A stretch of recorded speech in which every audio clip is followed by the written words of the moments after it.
So thank you all for being here. It is our fifth, I think, CICF Summer Symposium, and we're just so excited to hear about what the students did this summer. And so thank you for all of your guys' support of our students and of our program.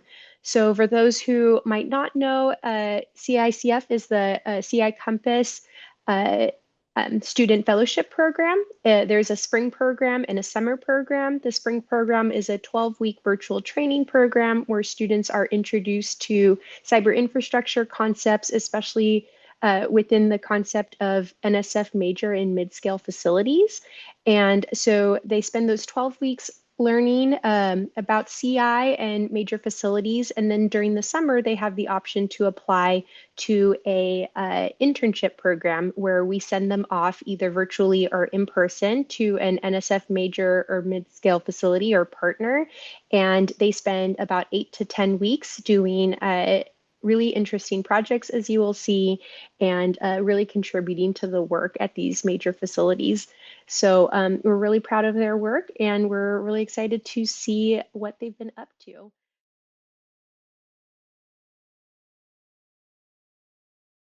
Perfect. So let's get started. Hello, everyone. This is Fioni Thakker, and I am a CI Compass Summer Fellow, and I spent this summer here at CHESS, which is Cornell's Synchrotron X-ray facility, and I worked on a machine learning project.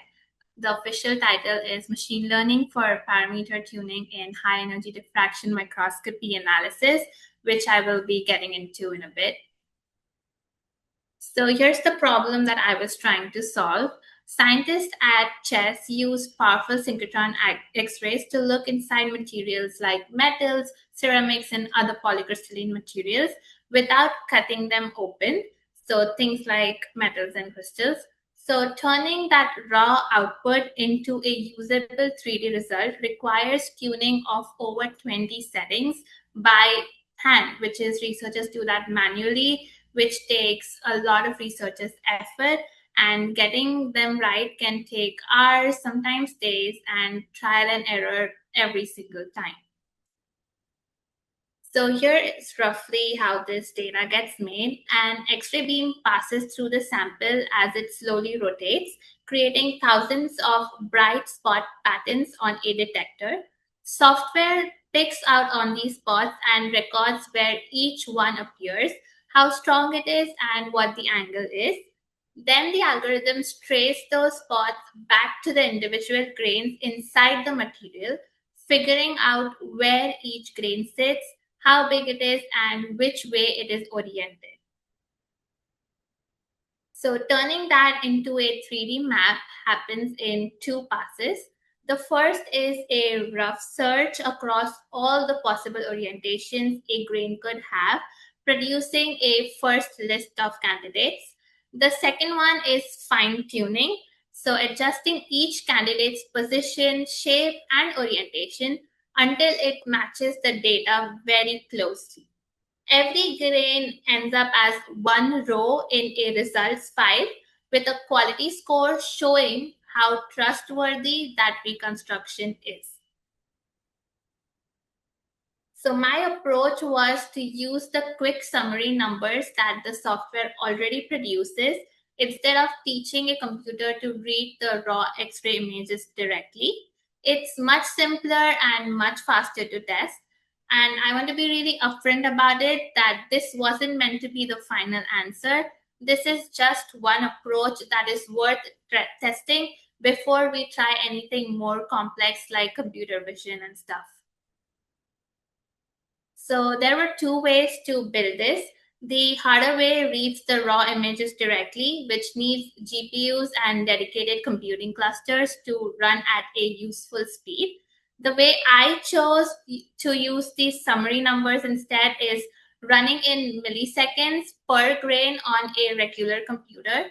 So starting lightweight, it meant I could test ideas fast before committing to something that needs much bigger infrastructure. So time for some actual first results. So think of the score I'm using as grade from 0 to 1. Higher means the model's predictions matched really well, and a negative score means that it actually did worse than just guessing. This is technically a statistic called R squared. So if that word means something to some of you in the room, for predicting whether the first pass search worked, the model scored below 0, which is not at all helpful. And for predicting the second stage quality, though, it scored almost too high, which was around 0.86. So that looked very exciting to me at first, but it also turned out to be wrong, which I'll cover in the next. So the high score that looked exciting, very much so too exciting, it turned out the model was quietly being handed part of the answer. Some of its input numbers were secretly derived from the same formula as what it was predicting. So once I removed that shortcut, the real score dropped very hardly and it turned to be below 0 again. So I tried again, swapping in measurements that couldn't leak secretly the answers. And this time, a very genuine real signal showed up, modest around a quarter on that 0 to 1 scale, but it genuinely actually learned and did not copy. And no single measurement explained it on its own. It came from combining several of those together. So the big lesson here is that what you measure matters more than how much of what you measure. So then came the real test. I took that honest model and ran it on a completely new data set that it had never ever seen before, and the score collapsed. What worked before basically stopped working. So the lesson learned here was that patterns learned from one experiment don't automatically carry over to a different one. So here's all the things that I actually learned over the course of this summer. The signal that didn't travel, it was very real but not generalizable yet. And that is still a genuine finding, which is worth reporting. And reporting a result that didn't fully work is just as valuable as reporting one that did. Deciding on which measurements to even feed the model turned out to be one of the hardest parts of the project. And this round only tested one starting point among many of the possible ones. What a model learns always doesn't transfer. Some parts of this problem likely need to be measured at the scale of a whole experiment, not grain by grain. And the bigger picture, most of the real effort in bringing this kind of model into lab material science isn't the model itself, it's actually preparing the data so that it can even be used by the model. So looking ahead, I want to explore whether reading the raw X-ray images directly could work better and refine how quality gets measured in the first place. Thanks to CI Compass for making the summer research opportunity possible, and to my mentors, Kate and Valentine, for the guidance, and another scientist, Sven, for helping the designing of the quality metrics. Thank you so much. I'm happy to take any questions now.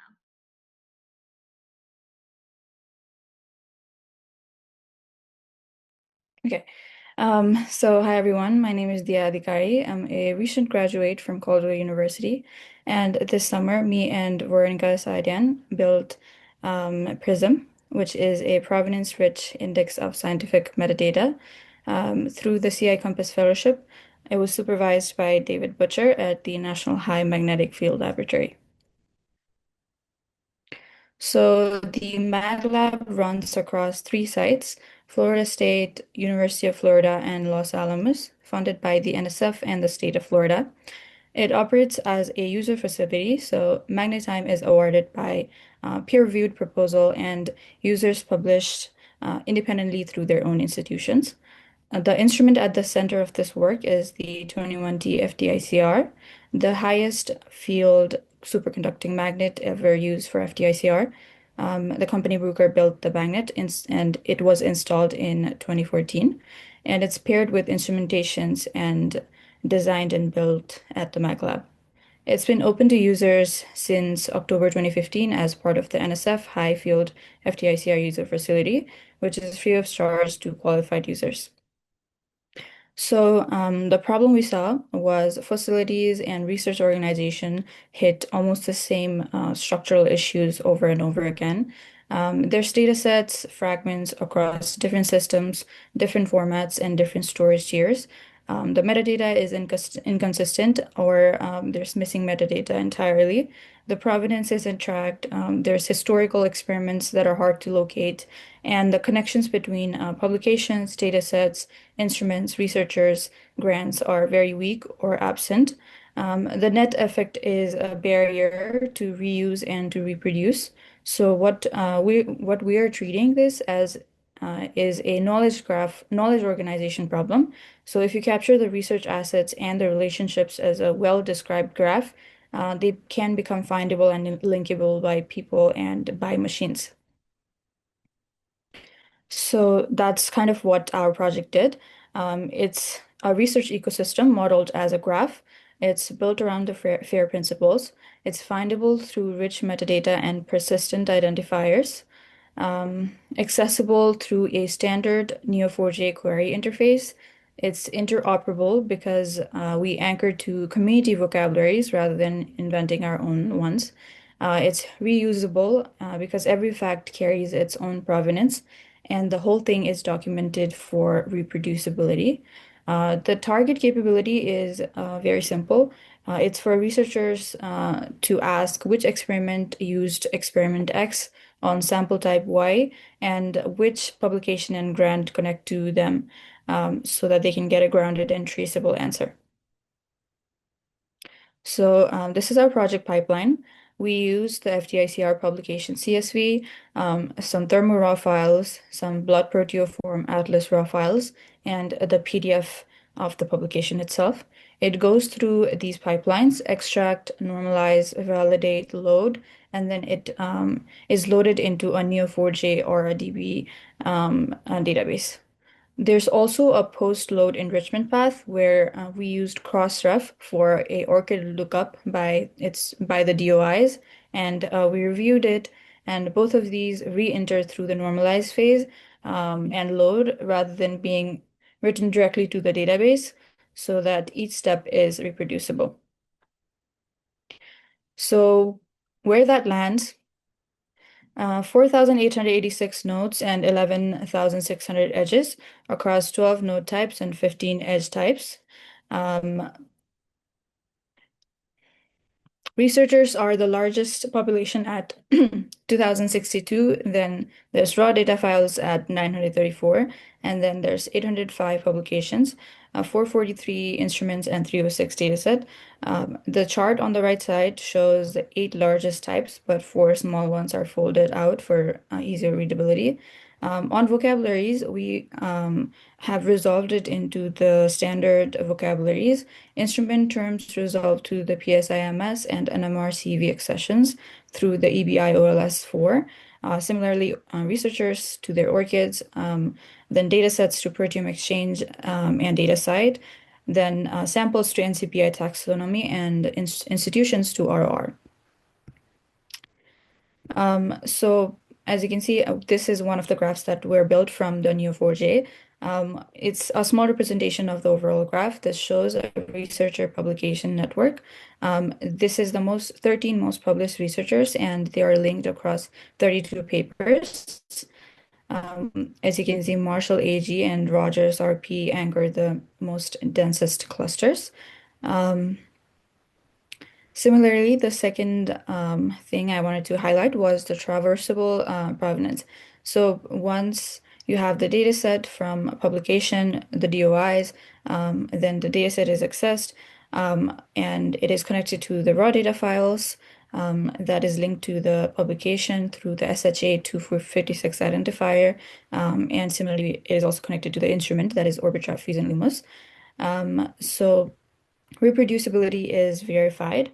A file's only rebuild into an empty Neo4j instance reproduced the same amount of nodes and edges exactly as the initial run.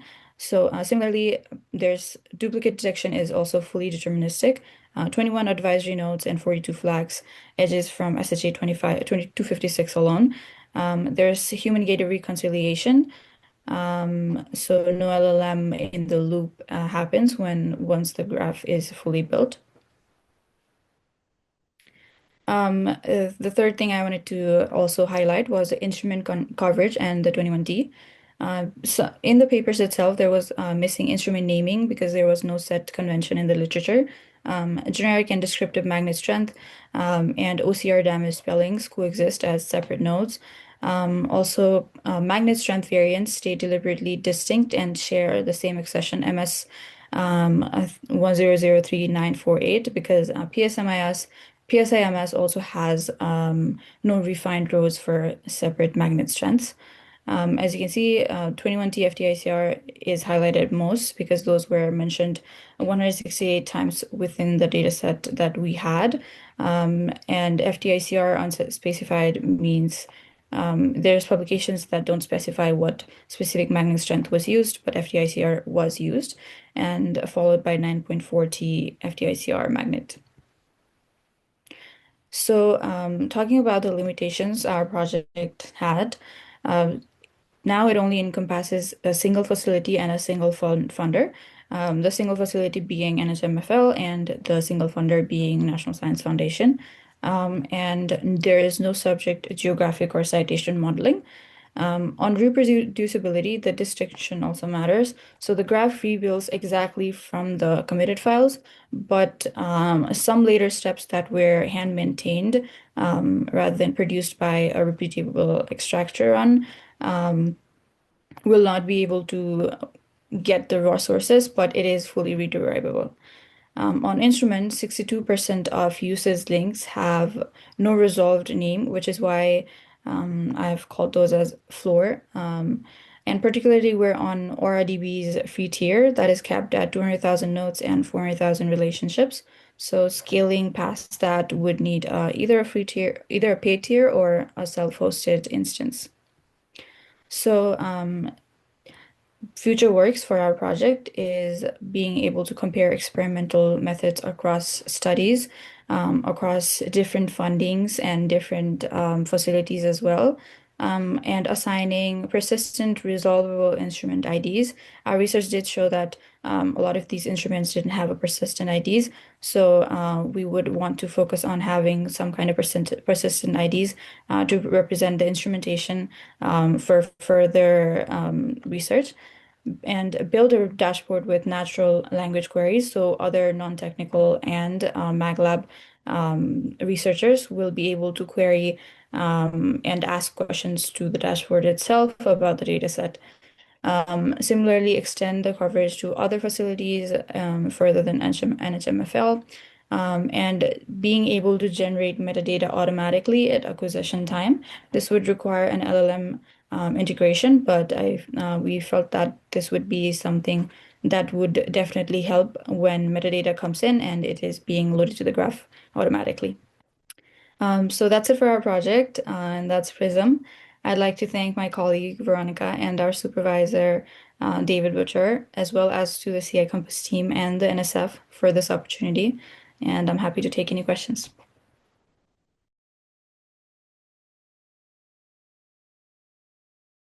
My name is Veronika. I have been interning this summer at the MagLab, and I would like to share the project that me and Diya have made. So a little bit of the background about the facility itself is that the MagLab is a national user facility that supports hundreds of researchers each year.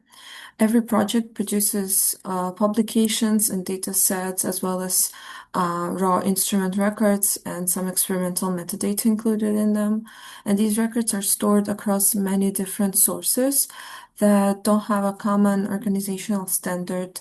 And therefore, as a result, available scientific information is difficult to basically discover, to connect, and also to reutilize. And so the problem that we've identified for ourselves that we wanted to solve is that researchers often ask questions such as which instrument produces this certain data set, or which papers use the same experimental method, how are researchers connected across different publications, or maybe which software was used to analyze this certain data. And today, answering these questions requires manually searching many independent sources because the information, as I said, is scattered across the publications, data sets, or lab records. And what I've built is called PRISM. It's a provenance-rich index of scientific metadata. It is basically a scientific knowledge graph built using FAIR principles. It is findable through persistent identifiers included in the graph nodes. It is accessible through Neo4j queries. You don't have to pay for anything in order to be able to open the GitHub repo and see the database. It is interoperable using community standards, and it is reusable through detailed provenance tracking included. And therefore, every relationship is linked to its original source, and the missing information is recorded as null. It is not ever inferred in the graph. Some of the specific contributions I've made is the metadata preparation. Me and Diya split the work to manually review some scientific papers to identify which information should be captured in the knowledge graph, and that's how we were able to design schema and learn about the scientific ontologies and schema for a graph database. We parsed metadata from the initial 46 Fourier transform and cyclotron resonance instrument raw files. Then for the knowledge graph design, as I said, I designed the initial schema. I also helped refine entities, relationships, and control vocabulary for the graph. I also did the PDF extraction pipeline. I developed it and improved the workflow of it. We decided to integrate docling and lang extract as well as a locally hosted LLM. Then additionally, many publications were behind publisher paywalls, and that prevented automated collection using a parser written in Python. So using institutional library access, I manually obtained approximately 350 additional papers so that they could be included in the extraction pipeline and therefore enrich our graph. And then I fixed several pipeline issues, and that includes PDF section extraction, cross-ref identity matching, some duplicate outputs, and that helped us greatly improve the metadata quality. Then the graph construction itself, as well as the validation. So that would be the stages 4 and 5 of our pipeline. I worked on the metadata loading pipeline into the Neo4j knowledge graph. I wrote some Cypher queries to validate data in the graph and generate figures. Those are the Cypher queries that were based on the researcher questions. And then I manually verified, for example, the 25 researcher identities to improve the accuracy of author connections. And we made poster visualization and design. So what is it like to build a knowledge graph? The PRISM project connects scientific metadata, and by the end of our project, we had constructed a knowledge graph containing nearly 5,000 interconnected entities across 11 different categories or node types, as you can see on the pie chart on the right. And these include publications, researchers, experimental instrument files, instruments, datasets, journals, software, institution, facilities, and other metadata. And instead of isolated records, these now become one connected and queryable network. And also most entities in the graph are researchers because each publication contributes multiple authors, and that creates a very rich collaboration network. Okay, now some of our findings. Prism records where every entity and relationship is originated, and some of these data sources are visualized on the bar chart. These include the Crossref API, MagLab metadata, the instrument raw files, the scientific publications, and the PDF extracted pipeline, which allows every result to be verified back to its original source. This is a visualization of how you can also see your query in the graph database. It is a big advantage of representing such information as a knowledge graph because it makes this relationship visible. And in this figure, the larger purple nodes represent researchers, while the smaller nodes, while the smaller green nodes represent publication. An edge basically indicates that a researcher authored a publication, and so rather than looking at one paper at a time, we can immediately identify collaboration networks. We can see which researchers frequently publish together and, for example, find central contributors within a research community. And because these researcher nodes are also connected to instruments, dataset, facilities, and software elsewhere in the graph, we can continue exploring many relationships from the same starting point, and this can all be done through Neo4j. Now, to mention some of the limitations and scope, since it was an 8-week project, we decided to focus on one facility, the MagLab, and mainly on the ICR facility publications. We limited our funders only to the NSF grants. We also found that about 62% of instrument usage records lack a resolved or canonical instrument name, while it still has its full name as it is mentioned in the paper in the graph. It does not link to a certain group of instruments.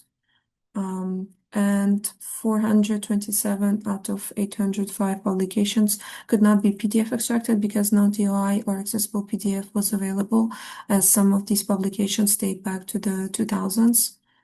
And lastly, some researchers' identities still require a manual review. Now, some of the lessons that I learned is that building a trustworthy scientific infrastructure is mainly about designing a system where every result can be traced, verified, and improved through very careful measurement. For example, many apparent failures were actually problems with the data quality, the software infrastructure, or the evaluation. So the lesson I learned from that is that objective measurements were essential for identifying the real source of the issue. Some of the examples I ran into is that LLM returned almost no metadata during the initial round for one of the papers, and I decided to measure PDF conversion output, and it produced a very limited amount of characters instead of what was predicted. So how I combated that was racing the memory to eliminate the page drop entirely. Then the software repeatedly reported that the language model has been downloaded successfully, but when I checked the file system directly, the model files were not there, and eventually I discovered that my commands were communicated with another user's Olama instance on a shared machine instead of my own. And so I had to verify that the model files were physically existing on the disk. And then another example is that we used precision recall and the macro F1 score to evaluate accuracy of extracted metadata fields.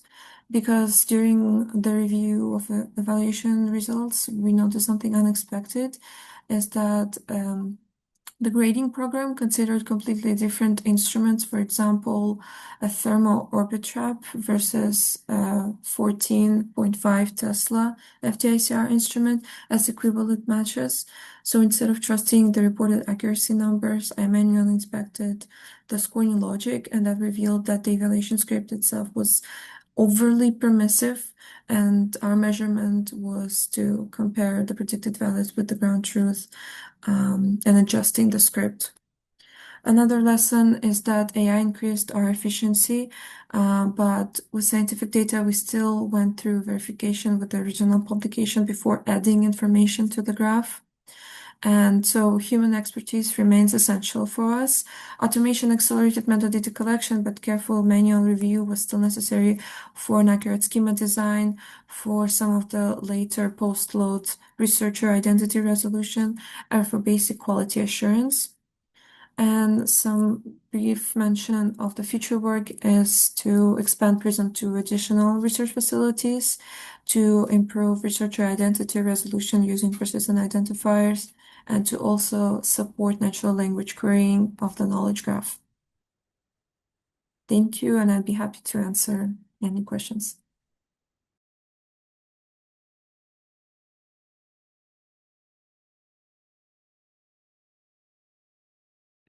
All right. Hi, everyone. My name is Jeremiah. I'm an NSF CI Compass intern at NCAR this summer virtually under the mentorship of Catherine Thakker Calder. And my project is titled Modeling the Weights of Glacier Stability, Ice Sheet Simulations, and Perturbed Parameter Ensemble Analysis.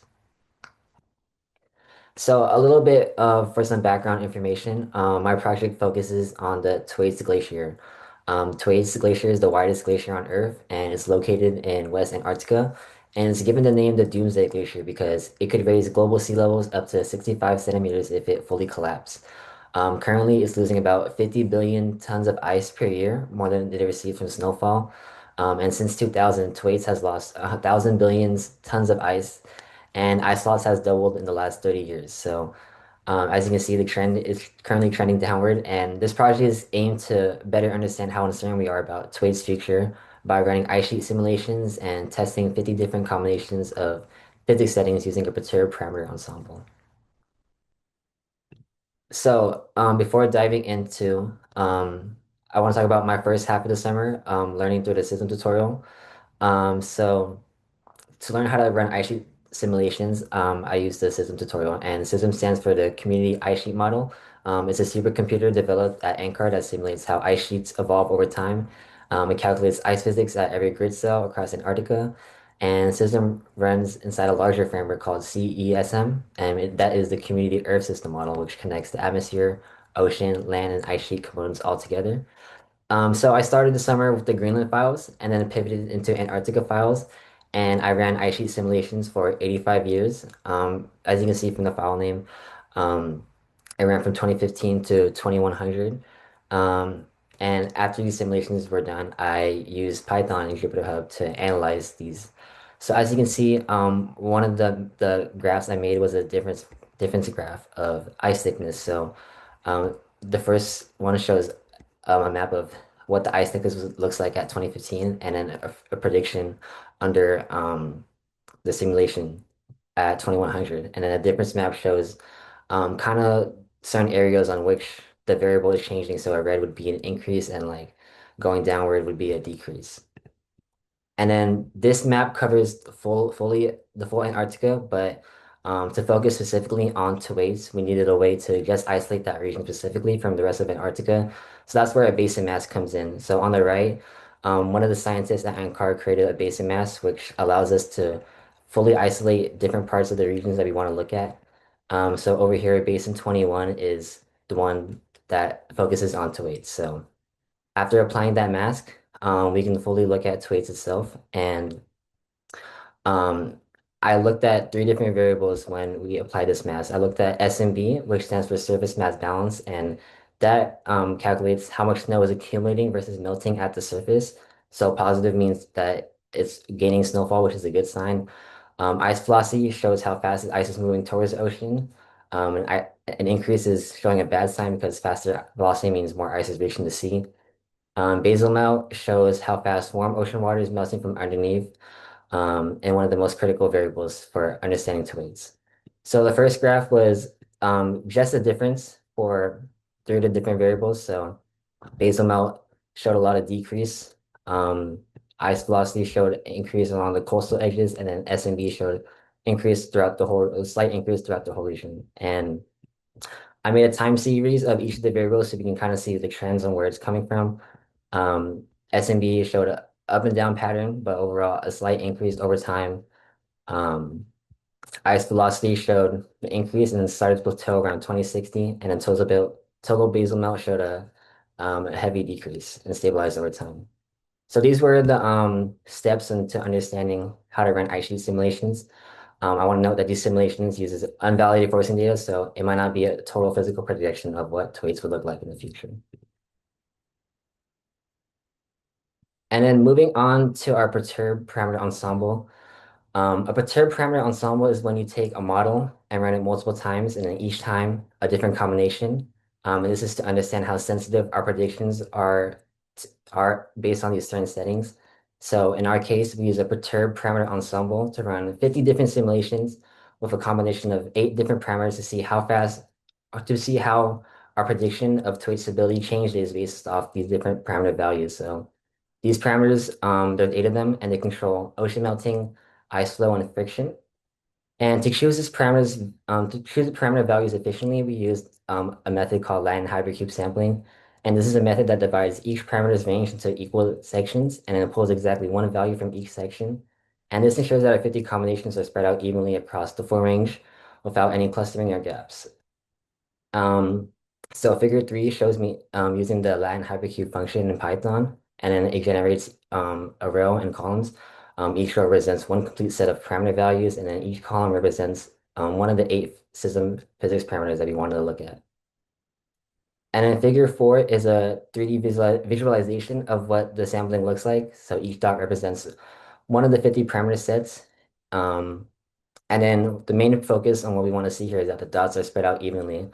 If the dots were more clustered, then we wouldn't be able to look at the different parameters in the wide range of them. Oops. And then once we had our different parameters, we're able to run scripts and run the system simulations on the ratio. So for our simulation, it was for 1,000 years, and then we used 1 degree of ocean warming.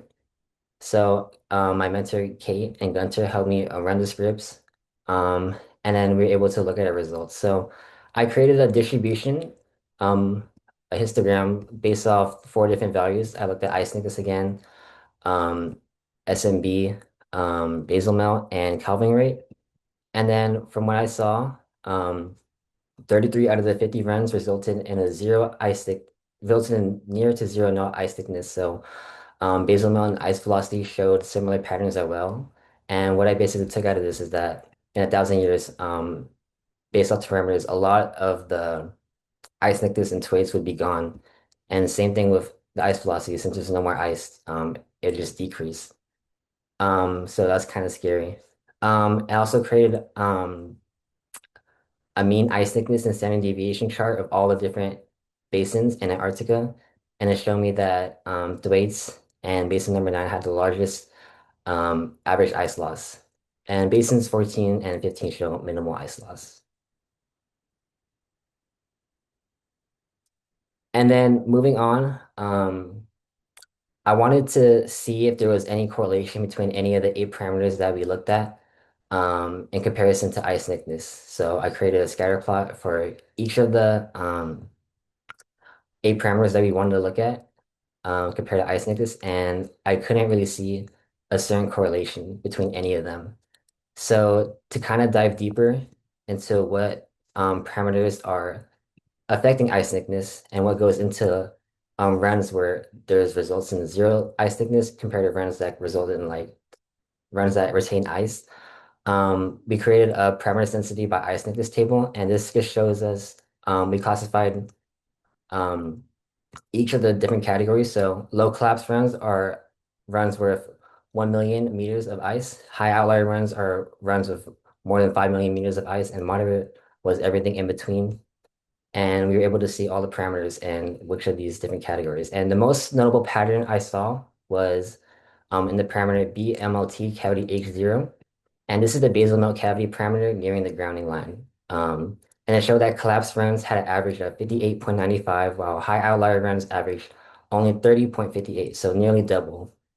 And this parameter, if you don't know what it is, it basically tracks the grounding line where grounded ice transitions into floating ice. So this kind of could tell us that our results suggest that the shallow cavity right at the boundary is more critical than we think it is. And if that zone gets more attacked aggressively, then the whole glacier could destabilize. So um, this is kind of what we're looking for, different patterns to see what parameters we are affecting the twitch stability and something to focus on more in the future. Um, so in conclusion, our study showed how vulnerable Thwaites Glacier could be with just under 1 degree of ocean warming. Um, and we found that there was a notable pattern in BMLT cavity H0, one of our parameters, and something to look more into. Future plans, my mentor told me that we could do these with more parameters. We only use 8 and also more runs. We only use 50. So just upping the scale and looking at more of the different ways where what parameters are affecting weights and just more having more test runs and using slightly different forcing patterns. We used one for 1,000 years with 1 degree of warming. So there's different forcings we can use in order to get different results. And yeah, that's my presentation.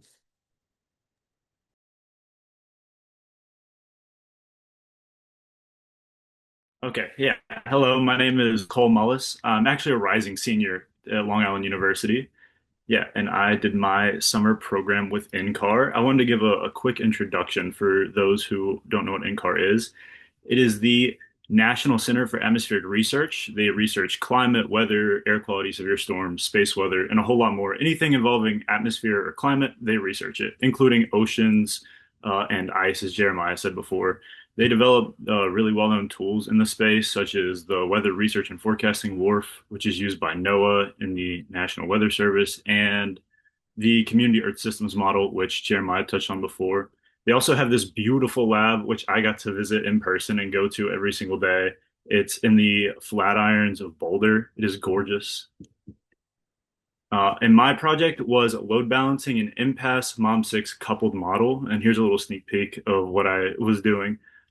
For those that don't know, impasse is a model for prediction across scales. Atmosphere is the specific one we're looking at.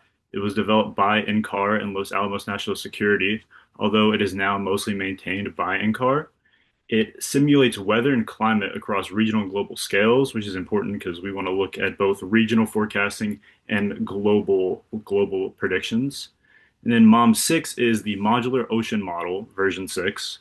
It was primarily developed by the National Oceanic and Atmospheric Association, also known as NOAA, and it simulates ocean currents, temperature, salinity, and circulation. So we want to take these two models and couple them to see how they interact. Why do we want to do that? Because when you couple these models, you capture air-sea feedback that is vital for understanding exchanges between moisture, momentum, gases, heat, and sea surface temperatures. One application of this model would be improved hurricane prediction capabilities, especially the wake of a hurricane. How is the rotation of the atmosphere, how are the strong winds affecting the ocean as it's passed? It's also very important for understanding seasonal changes and the effects of rising ocean temperatures. As the ocean gets warmer, how is it going to affect the atmosphere and vice versa? It's also just a novel combination of regional and global Earth system modeling capabilities. So how far can we push what we can do with couple models? And for this project to be viable, we need to look at the performance, which depends heavily on finding an optimal ratio of computational resources. Basically, how many resources are we giving to the atmosphere, how many are we giving to the ocean, and how resource efficient is this model? Because if it takes too long, if it uses too many resources, it's not going to be very good for lightweight, fast prediction modeling. And so to pretty much solve that question, we have to do profiling, which means first we need to compare the runtime of impasse to the runtime of MOM6 in the coupled model. And this is because both of the models run concurrently. So the faster one of the two has to continuously wait for the slower one to exchange information. So they go at time steps. Say you're modeling for 3 hours, and every 5 minutes of model time, there's a single time step. So every 5 minutes of model time, the ocean has to wait for the atmosphere to exchange the information because they need to be aligned. And if one is taking longer than the other, they have to stop and wait. And then once we find the optimal balance, once we make these two aligned, we then compare that version of the coupled model to the impasse A standalone. And the reason we do this is to see how much the coupling is adding to the overall runtime of the models. And to do this, to facilitate this, I wrote this Python script which automatically scrapes all the models to understand like how long things are taking, to look at all the timings, to compare them, to look at timings, memory use, and see like where the models are, how long they're each taking. And to do all this, we use this 4-day regional Hurricane Michael test case as our base. The results of our profiling were that MOM6 is much faster than MPAS. MPAS takes much longer. If you look at this graph on the bottom left, you'll see the green line is atmosphere and the blue is the ocean. So if you give just a 50-50 split, a preliminary look at how long the models are taking, atmosphere is about 6 times longer than the ocean. And so we need to get that number down a lot. And we found after a series of comparisons that that balance point is around 98.5% atmosphere and 1.5% ocean. And then using that balance point, we then compare standalone MPAS to coupled MPAS. And we found that there's only about an 8 to 13% increase in cost, which is very good. Because if you look at the graph on the right, that is a very negligible amount of time being added from standalone to coupled. And that means that by coupling, we're not just adding a ton of time. Even though it would still give us the same amount of science, we need it to be resource efficient. And then once we have a preliminary load balance, we want to do high kilometer scale resolution. We want to look at very granular details about both the models. And me personally, I ran the first kilometer scale resolution, basically 3 kilometer atmosphere, 3 kilometer ocean of the coupled model, which you can see right here. And I am purely computer science, so I don't understand all the physics going on here, but the scientists have told me you can see that there is essentially a cold wake forming behind the hurricane. There are loop currents and there are warm eddies, which are all plausible physical patterns emerging from the coupled model, which means that it is both computationally efficient and physically realistic, which is really important. And then one thing we found is that I/O specifically plays a major role in runtime. And so that is, say you want details every 5 minutes. This is specifically a very high output simulation. So if you want that high output, it's going to take much longer than the standalone model because MPAS has to output, the coupler has to output, and MOM6 has to output. So you have to wait for each of these to write to the history, and that's going to add a significant amount of time. So if we want this to be more resource efficient, we do less output over longer durations. I also made some workflow improvements. So a big thing was when I first got here, you essentially just copied everything over from one guy's directory. You had to change about 20 files by hand. You had to delete all the former data files, upload all of your data files, and it was really messy and confusing. I tried to simplify it both for us on the computer science side, the software engineering side, and the scientists. So I simplified the build script, first of all, so that a user can just get a regional binary by running build.sh. Originally, you had to do build.sh dash dash regional dash dash this, verbose, a bunch of stuff, which is just really confusing and hard to keep track of. I also wrote a new case script that pools the binary, allows the user to pick a data package. Essentially, you say, I want this data. I want the Hurricane Michael regional data. It's going to give that to you, and it populates a new directory with the necessary configuration and table files. So it basically does all of that on its own. I also wrote a submit script that lets users edit their configuration. I want this many processors, and it changes all the information needed anywhere else on the entire directory. And these changes essentially facilitate a new user to build a model and submit a run in just 5 steps rather than about 40, which it was before, with minimal changes that they have to make to the configuration files. And you can see here, it's just build, new case, populate data, edit, submit, and then submit the run. My takeaways for this were that I learned so much about the development process in a research setting. I had no clue about any of this before I ever started, besides what we learned in the spring program. I'm coming just from being purely a student. I have no research experience, so I learned so much. I got to collaborate with many different people in different fields, from software engineers to paleo climate, paleo oceanographers, things that I had no clue about before I ever even started. I like to say that at school, sometimes I feel like, I can really keep up in the conversations going on about a lot of the stuff going on. Here, I felt like a child sometimes. I don't know any of the science. I just get to sit there and listen and try to absorb as much as I can of it. And I got exposure to everything from high performance computing to just the chats with scientists. Like I said, it's invaluable to be able to sit and talk to people who they finish their PhDs, they're experts in their field, and just hear what they have to say about a lot of these things. For the future of the project, they want to do global and larger regional tests with more coupling exchange fields. So that's going to really affect the way they, look at the computational efficiency, the way they do load balancing. And for me personally, I'm going to continue working part-time at NCAR during the school year. I'm going to be pivoting away from this project onto some of their more AI stuff because I'm actually an AI double major. And so I'm really grateful for the opportunity to do that. And I just want to give a special thank you to Brian Dobbins and CI Compass. Brian has been so tremendously helpful. He has taught me so much. He's introduced me to so many people. He's even having me sit down and talk to people about potentially going to grad school. He's been such a great resource and such a great mentor to have. And I just want to give him a special thank you and to the CI Compass team for this opportunity. Thank you.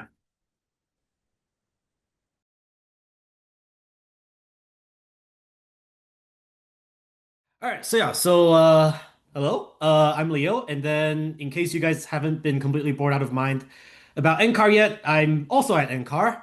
But I do think that my project was slightly different from others. This summer at NCAR, my primary focus was on benchmarking, specifically kind of understanding how Python JAX compares to Fortran, and then at the same time, how does GPU compare to CPU, given that GPUs are currently all the hype.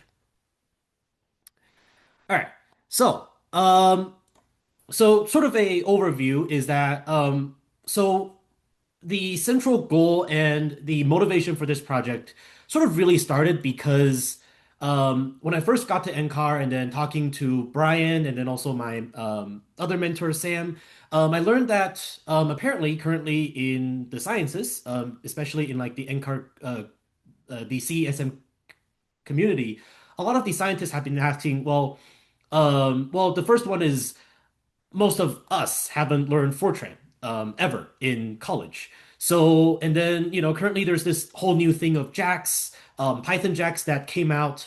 Is this something that is worth pursuing? Is it worth, especially now that we have AI, is it worth having is it worth converting our Fortran script to JAX so that we can see one, more importantly, sort of a speed up in CPU applications, and then at the same time, because JAX is very modern, it can translate very well to GPU architectures. So in that vein, is it better? Um, and then at the same time, just sort of understanding how JAX itself work. This also leads naturally to the question of, if we are to continue to buying our supercomputers for the climate models, does it make sense to focus again more on CPUs, or should we perhaps go to GPUs, where even though it might be more expensive, perhaps the parallel parallelization parallelization that can be achieved on GPU would be much better. So that is the sort of the central question. And then, as you guys can see from this very wonderful dynamic, we have well, back then it was very prevalent, but I guess now that FIFA has ended, it's the question of, should Fortran or should Python dominate the CSM and climate modeling scene? All right. So for this investigation, we are using a fork of the CTSM, which is the community land model. This was a code that was made by one of the scientists here at NCAR, Gordon Bonin, and then essentially it utilizes just a slightly more modern sort of physics for how to model the land systems. Um, and so we sort of chose this model mainly because one is that this project was actually a continuation from what the Columbia people has done. About like several months ago, two people from Columbia's Leap, Aya and Linnea, has used Claude for the translation to kind of see how good Claude is at translating Fortran code to JAX code. And then this is sort of a continuation of that that project, and then kind of fully understanding, well, how do we have a apples to apples comparison with Fortran? So essentially, the JAX code was translated by Aya and Linnea along with Claude. And then for me, my main task and my main goal for this internship was to modernize Gordon's code such that it can run with OpenMP with multiple processors. Um, Ignore the work in progress. That is now done. This is now a success. And then as to why we sort of chose this model, one was because, well, as I said, the predecessors used this model. And then at the same time, it's also because it's a lot more manageable. It's only about like several thousands lines of code with maybe like 10 different files rather than millions of lines of code with hundreds of files, which that would take a lot longer to kind of understand and then implement it. All right. So a very preliminary result is sort of just understanding how JAX itself performs. So essentially, with Fortran, we sort of already know that it is good. Obviously, it must be good, otherwise most of the model wouldn't still be in Fortran. And so then in this case, we were just first trying to understand how GPU and CPU works for the JAX model. And then as we can see, so GPU is actually pretty good.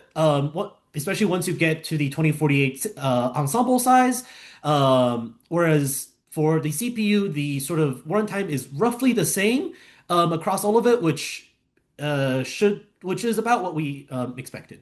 And then as to our actual experimental parameter, it is shown on the left. We don't think that the number of cores would matter that much, just because for the GPU part, the main sort of workhorse is the GPU. The CPU is only responsible for serial reading in and reading out. So yeah, and then for both, they are given the exact same amount of RAM. And this is our final result, which I think is a lot more interesting. So I think with this final result, there are several things that we can notice. Actually, before I get into this result, I think I should mention that the reason why we have this ensemble size as sort of the axis is because we figured that for a real world sort of test, one of the things that climate scientists do is that we have ensemble runs. Basically, we run the exact same thing with very slight changes to the initial conditions just to see kind of where we end up. And so then in this case, we figured that we will kind of replicate this workflow. So essentially, we are running the same site. In this case, it's a site called Chat7 over and over again, just to and then we're just timing it. And then I should mention that for the actual experiment, we did ensure that the part that are serial, so basically our input and output are serial, and then also the compilation, these are all serial runs. We did not time these because this would not be fair to either JAX or Fortran, and so we are only timing the actual run. And so this is our actual result. So the first sort of obvious thing is that, yes, this is a very parallelizable workflow. As we can see sort of from 1 thread to 8 thread to 32 threads, it is very consistently decreasing. I think from 1 thread down to 8 thread, I think it is about like a 7.5 times increase. And then from 8 thread to 32 thread, it is about a 3.6 times increase. So in this sense, we know that this is very parallelizable, and that yes, giving it more CPU cores does actually make it run faster. But there are several other, I guess, slightly different news. So the first one is JAX with CPU is not great. It very quickly runs out of memory at 32 ensemble size. When you try to get to 128 ensemble size, it completely fails. Even 235 gigabytes of RAM is not enough. The hypothesis for that is just JAX is not fantastic at V-mapping the data to the different cores. in that essentially when in that essentially oftentimes it tries to duplicate all the memory multiple times onto each core, causing the RAM to increase exponentially. And so in this sense, I did actually try to fix that, but the short answer is that this is not a trivial problem. There is a lot of documented cases of JAX having this issue. So yeah, so in terms of just purely CPU, JAX really doesn't perform that well, given that it can't even run 128 sites. But the second thing is that probably due to the fact that that for JAX it still has to allocate all the memory first to GPU, uh, initialize it, and then have it run, we can see that yes, for one core, GPU is fantastic. GPU runs about 5 times faster than it, but for a realistic workload, which is a full node at the supercomputer, which is 128 cores, GPU is actually 10 times slower than just adding 128 cores. And given that on the ratio, you at minimum you will always have 128 cores. In this sense, it really doesn't make sense for us to have a GPU run.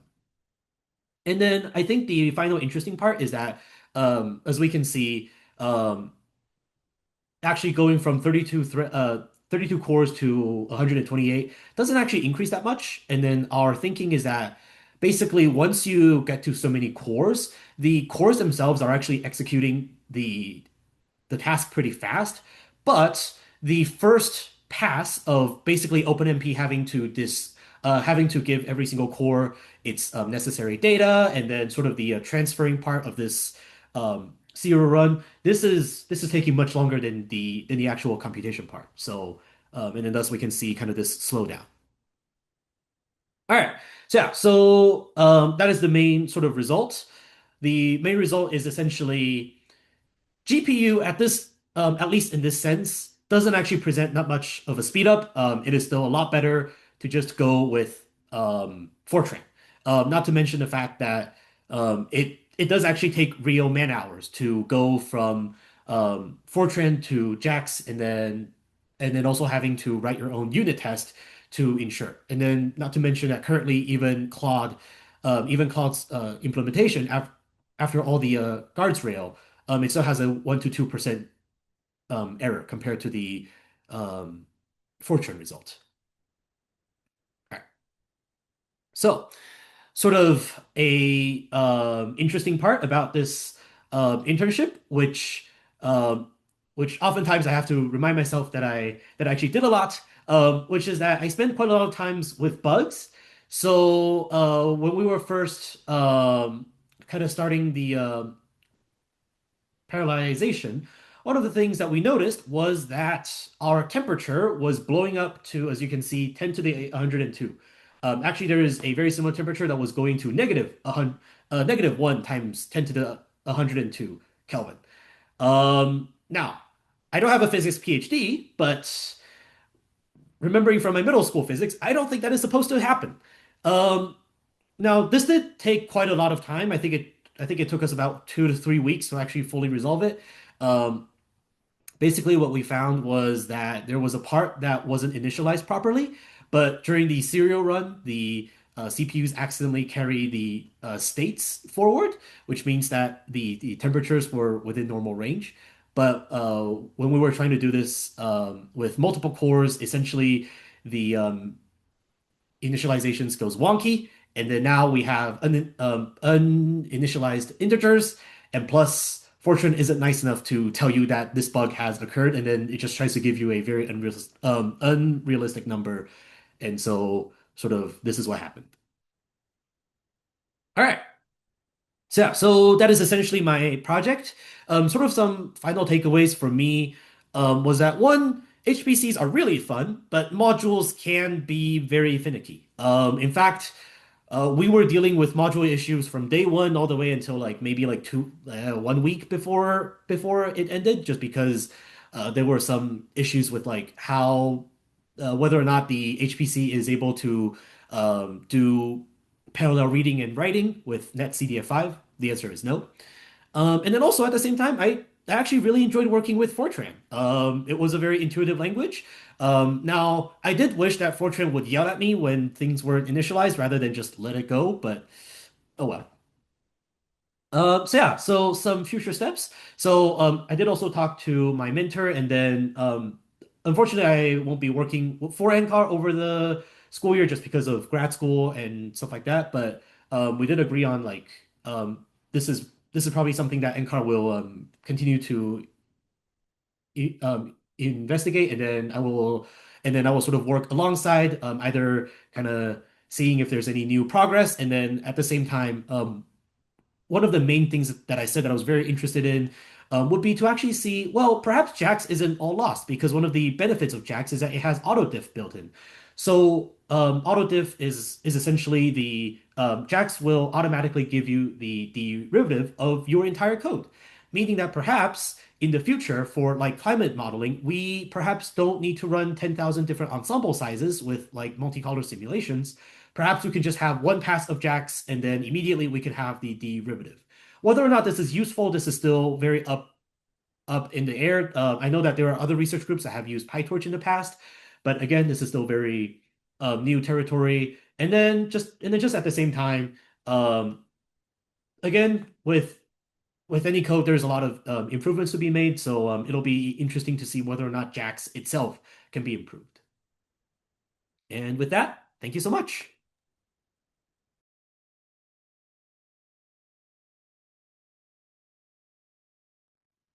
So, hello everyone. My name is Rosio Rodriguez. I'm a philosophy major and minor in logic at UC Berkeley.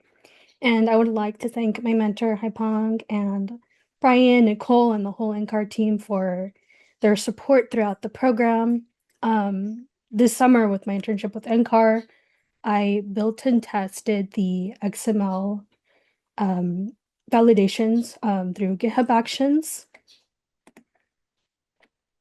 So I want to start by explaining why the XML validation was needed and how the XML schemas define the valid file structure. And then I'll talk about the GitHub Actions implementation and how I generalize the workflow from a single file example to multiple categories of XML files, and how I tested from both in passing and failing behavior. And then I'll finish the changes that came from the pull request review, the final CI evidence, and the main technical lessons that I learned.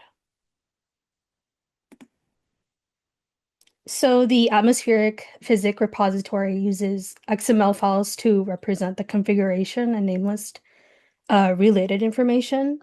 And although these files are smaller than the scientific course source code, they still affect how physics schemes and other software components are configured. And a malformed tag, or I guess like a file that does not like conform through the schema, can cause a failure in testing or like the downstream model workflow. And by that stage, the failure can have several steps removed from the original XML change, which makes it more difficult to diagnose. And the GitHub issues that been shown on the slide was pretty much open through like January 2023. And it requested an automated like XML GitHub action because the repository was expected to contain multiple files of XML files that the host models would depend on. So that issue remained pretty much open for 3 years before my contribution addressed it. And in large scientific software projects, maintenance requests can remain unsolved while like the developers try to prioritize model development and other infrastructure work. And my contribution was to take this existing requirement and implement the validation workflow. So the objective was to move the XML error detection earlier in the development process so the developers and researchers could receive immediate feedback during like a pull request rather than like discovering the problem later during like the model structure or testing. So the XML validation happens in different stages. So first, the XML parses the XML document to determine whether it's well-formed. So this checks the basic XML syntax. So opening and closing tags have to match. The elements must be like nested, and the document has to contain a valid root element. So if the XML is like malformed, the parsing fails before like a schema validation could be completed. The XML lint also reports like the file name, and that's where it could like have like a problem occur or give you like a syntax error. But if it does succeed, then the lint loads the appropriate XML schema definition, and that schema acts as like a machine readable contract that define which elements and attributes are permitted, which is like either required or optional, but how the elements have to be like organized and what types of like values are pretty much valid. In the repository, the schema depends on the category of the XML file. So the suite definition files are validated against the schema through like the framework, while the scheme name list files are validated against seams like paragen schema. So how does the terminal command perform that? So before implementing the GitHub Actions workflow, I first tested the validation process manually on the terminal in Derecho. And then on the left, I used the command to locate the schema files available for the CamSema repository. And then I used the find command to recursively search through the directory tree. And usually like the dot means that the search begins in the current working directory. And then usually the dash name option filters the results by the file name. And usually the asterisk has like the wildcard, which represents like any sequence of characters. So then the pattern through the star XSD file means that any of the names ends with the XSD extension. And then the quotation marks are important because they prevent the shell from expanding the wildcard before the pattern reaches the find program. So the search is returned through like several schema files, including the seams entry file schema and the CPP framework suite schema. So these became relevant schemas for the two categories of the files in the workflow. And then on the right, I tested the XML lint responses to the malformed XML and created a file through the broken one XML, and it left out the part that required the XML syntax. So around the no out broken XML, and through that, it pretty much suppresses the printing to the complete document. So the broken is also the input file. And then at that stage, the command checks whether the document is well formed, and the output identifies the file name, and the parser stating pretty much what the greater sign is expected here. But it pretty much has like a syntax error than using like the schema violation. So to really much perform the full schema validation, the command would also have to include the dash schema.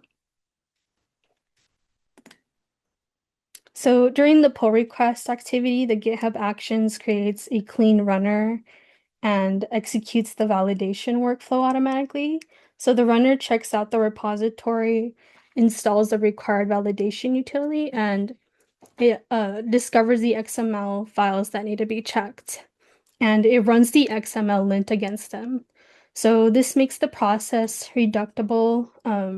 It doesn't depend on the reviewer remembering to run like the command manually or having the correct tools to install on the computer. So a passing check indicates the targeted XML files to conform their expected schemas. And a failing check can indicate the malformed XML, the violation, or like the problem containing one of the inputs required for like the validation. So the workflow was defined by the YAML inside the repository GitHub workflows directory. And then the job used the GitHub checkout action to retrieve the atmospheric physics source code. So the runner installed the XML lint through the libxml package, which installs the package to ensure the validation command was available inside the GitHub's CI environment.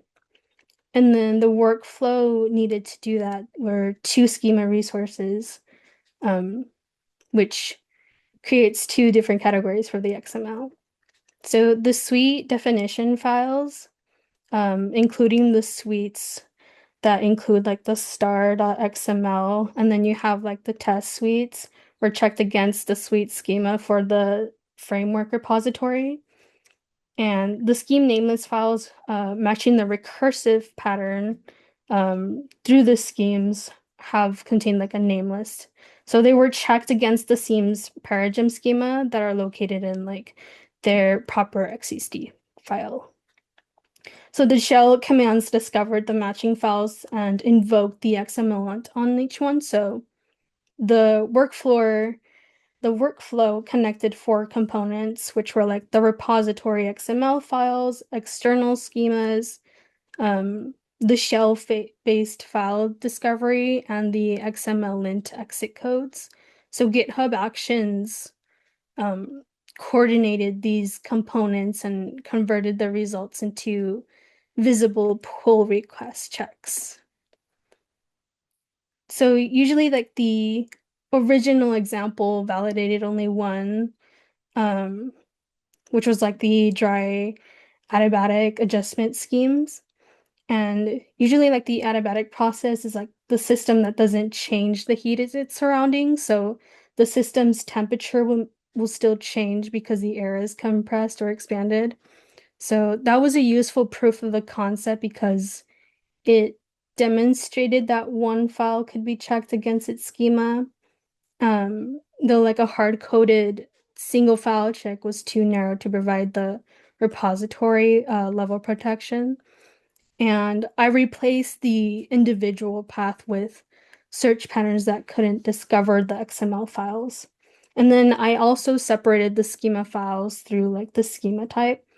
And because each suite definition and nameless don't follow the same structural contract, so the differences are important. The correction would like not only to run the XML lint on every XML file by using one schema, each category has to be like paired with one that actually finds the expected structure. And the workflow could validate existing files as well. It automatically is like newly added.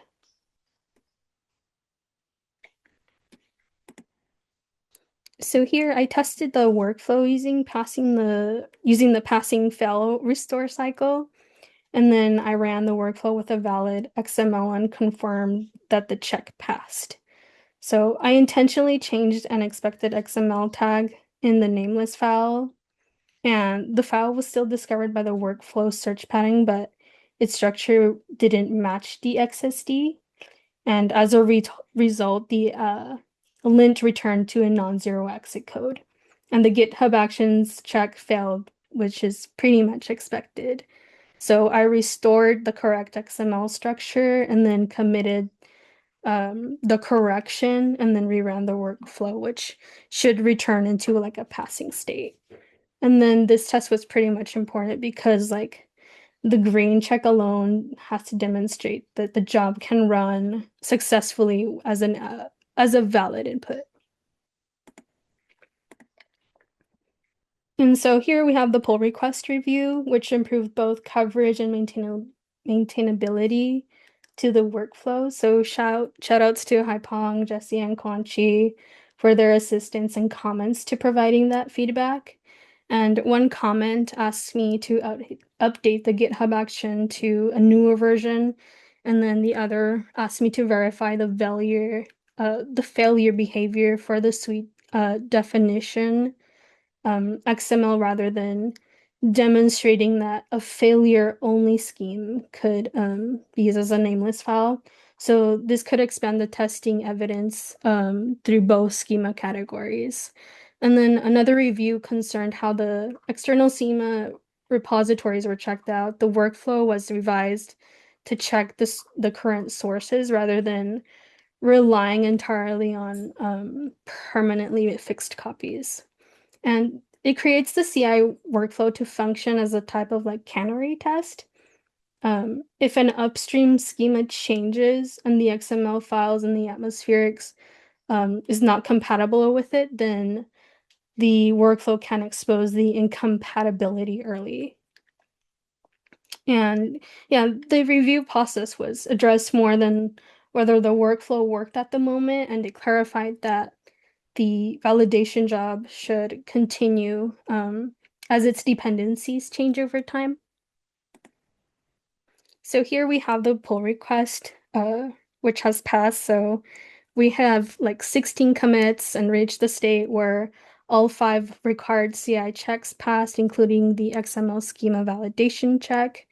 GitHub also reported that the branch does not conflict with the base branch. So this was pretty much the completion for the project. So the workflow wasn't only written or demonstrated, but it was also tested through like the success and failure cases.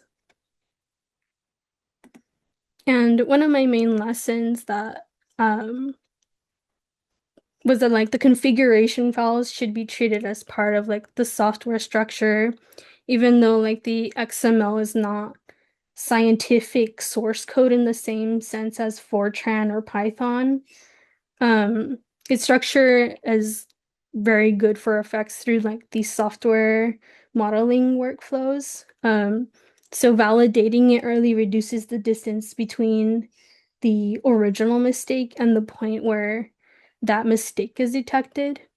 And I also learned that the schema validation depends on 3 things being correct simultaneously, which is like the XML content, the schema assigned to that category of file, and the CI logic that discovers and executes the checks.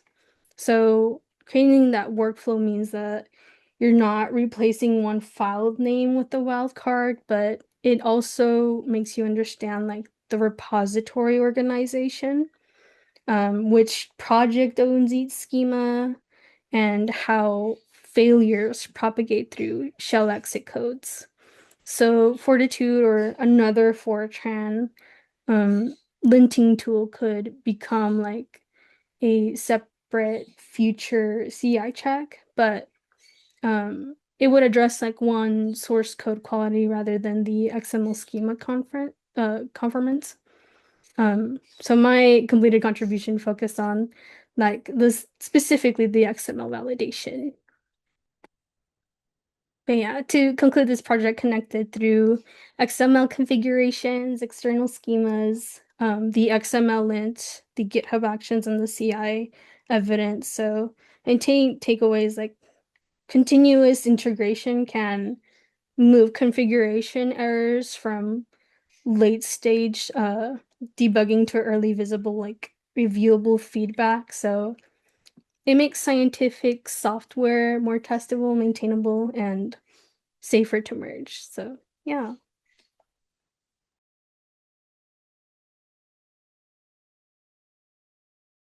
Hello everyone, my name is Anshuraj.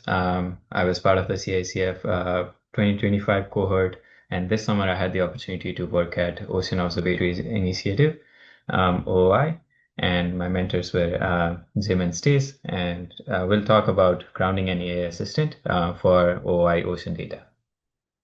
So why this particular work, why this matters is that OI streams enormous volumes of data as it has a number of instruments, sensors all around the world, and all of them are streaming data continuously. So there is a huge amount of data that needs to be dealt with. And using it correctly needs a certain level of expertise. You must know how to work with the instrument, sensors, file formats, quality checks, and so on. And that makes a barrier for a lot of people who can otherwise do great science with the data that's at their disposal. So the goal was to have an AI assistant that knows how to deal with the OOI data. So OOI Jupyter Hub already has an AI extension built into it, but it needs further grounding to give out accurate results and ideas for people who aim to explore with the tool. So we try to look at two avenues of work from here. So one was cross-validation. So if we take OOI data measurements and compare it with the independent source, let's say NASA satellite data, do they agree or not? So if it agrees, then it gives us an understanding of how well the data is working and what are the things that we might need to improve on. So we have multiple checks to do. The second one is reliability testing. So if we ask for OOI for the same kind of data twice, do we get the same data? So this is very important to understand what's going on with the internal mechanism of the data delivery system. So it might seem obvious that it will give the same amount of data, but we'll see the results later down the line. But the same goal is to create a trustworthy assistant grounded in real OOI data. So for the first part, for the cross-validation, we compared two views of the same ocean. So one was an in-situ data, a coastal mooring CTD sensor in the Oregon area sitting at about 7 meters depth. The second one was satellite data from NASA's MUR sea surface temperature for the same place and the same time at that of that region. And the key idea to note here is that the sensor is sitting 7 meters deep in the ocean, and we are seeing the satellite data from above. So usually it's the same water that we are looking at, but sometimes it differs. And I'll get more into that in a second. So before we move on to comparisons, what I did was I tried to filter the in-situ data with quality assurance and quality control checks that flags the measurements taken with a pass, suspect, or fail, and we move on with the past measurements. So one thing we see here is that we are comparing the OOI data and the NASA MUR satellite data. In the x-axis, we have the date of an entire year, and on the y-axis, we have the temperature of the ocean surface. So what we see here, and the blue one is the OOI in-situ data, and the red line is the NASA MUR satellite data. So what we see here is that they track closely around this part, but as we move on, we see some differentiation as well. So what's happening here is that in well-mixed season, the surface and the 7-meter depth are practically almost the same water, but they diverge in summer and extreme weather conditions. So what happens here is something called upwelling. So it moves the water at the surface towards the shore so that it makes room for the cold, deep water to rise to the surface. So this creates a difference in the temperature in the water, and that's what we see here.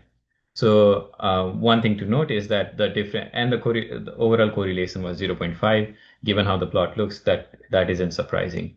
And the disagreement should not be off-putting as well, because it is physically grounded. And one thing is that how the atmospheric physics and chemistry works, and also the ocean surface water temperature, how it works. The mechanisms are portrayed by the graph as well. And the other thing was, while we were doing all of this in a Jupyter notebook in the Jupyter Hub system of OOI, we wanted to make sure this was accessible to other people as well. So this notebook is particularly designed so that you can point to different sensors, point to different instruments by just changing one line of configuration. So that will help you look at different regions around the world where OOI has its instruments, and look at different kind of data as well.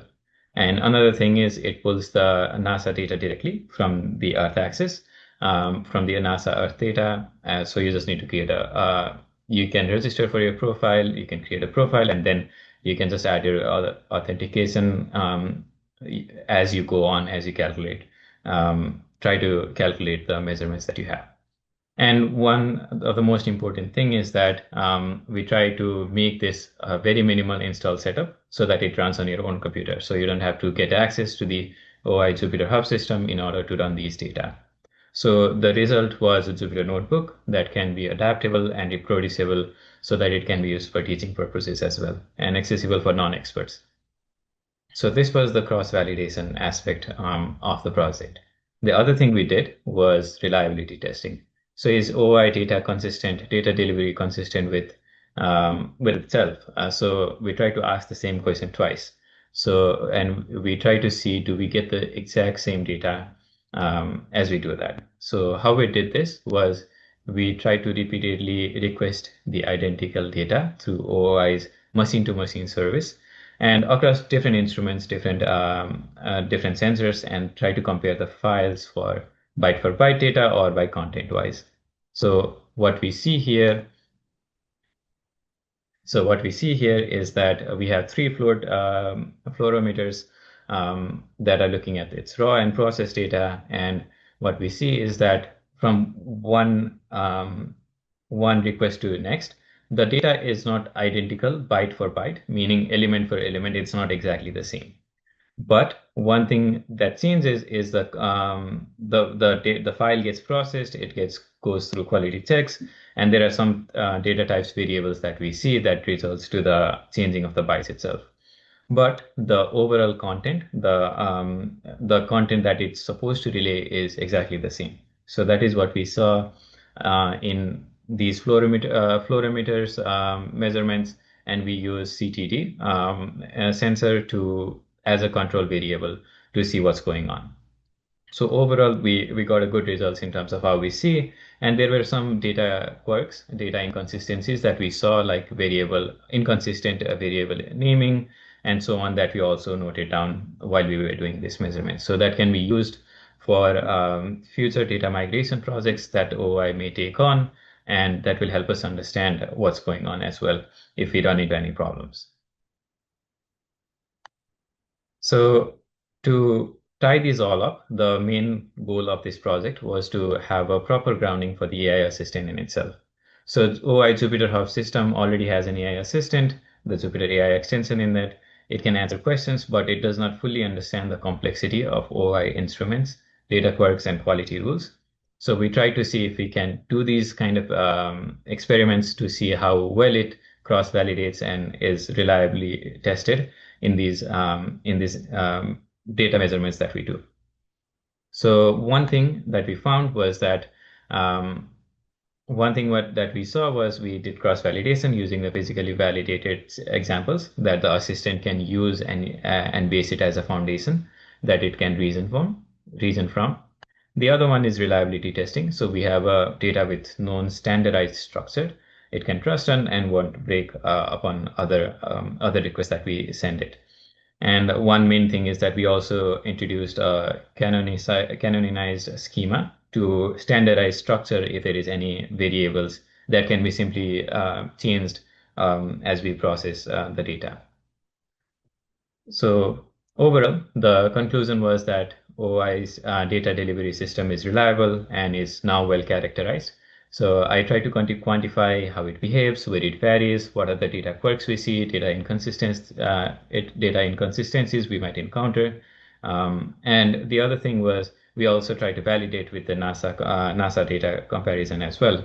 And these kind of work will be very important as we try to demystify the black boxy nature of AI and large language models and other kind of models, so that we can have a scientifically accurate model that can help us understand and access this data more concretely and correctly as well to experts and non-experts alike. So this work can be extended further on to similar comparisons to other variables, such as measuring chlorophyll with the NASA face data and connecting these kind of insights that we get to the OI Jupyter Hub Assistant.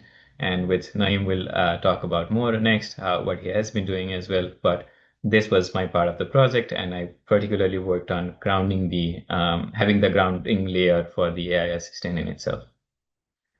And this work obviously would not have been possible without the wonderful mentorship that I received throughout the summer from Jim and Stace. Thank you so much for that. Thank you to the OOI and WSOI team as well, and obviously the entire CICF Compass team, who have been instrumental and very supportive throughout my academic journey for the last 2 years. And thank you for encouraging me to expand my horizons. If you would like to see the code, you can scan the QR code on the screen to access my GitHub repo for that. But with that, thank you so much for the opportunity.